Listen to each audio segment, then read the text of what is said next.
D'ailleurs, Nicole, cette recrudescence du cancer du poumon, c'est une évidence à l'hôpital Laval.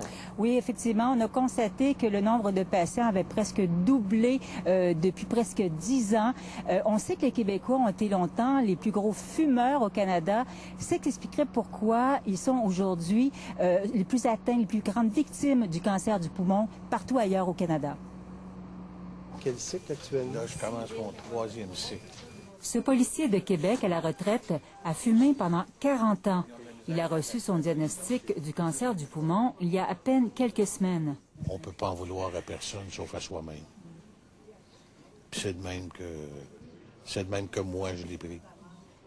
Même si j'en voulais à la société, même si j'en voulais aux compagnies de tabac, j'ai été libre de fumer. Pendant plusieurs décennies, les Québécois étaient les plus gros fumeurs au pays. Et aujourd'hui, ils vivent les contre-coups du tabagisme. Premier tueur au Canada, le cancer du poumon fait plus de victimes dans les régions de la Montérégie et de Québec que partout ailleurs au pays. Ça se reflète dans notre pratique parce qu'on a un volume à la clinique qui a augmenté.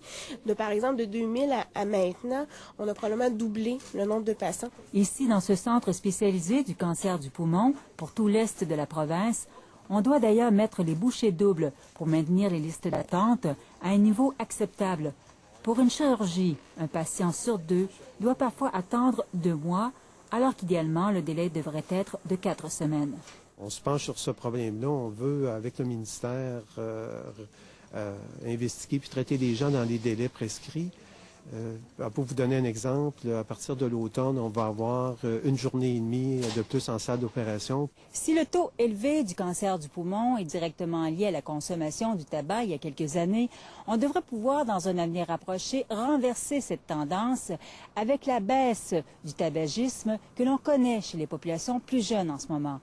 Nicole Germain, Radio-Canada, Québec.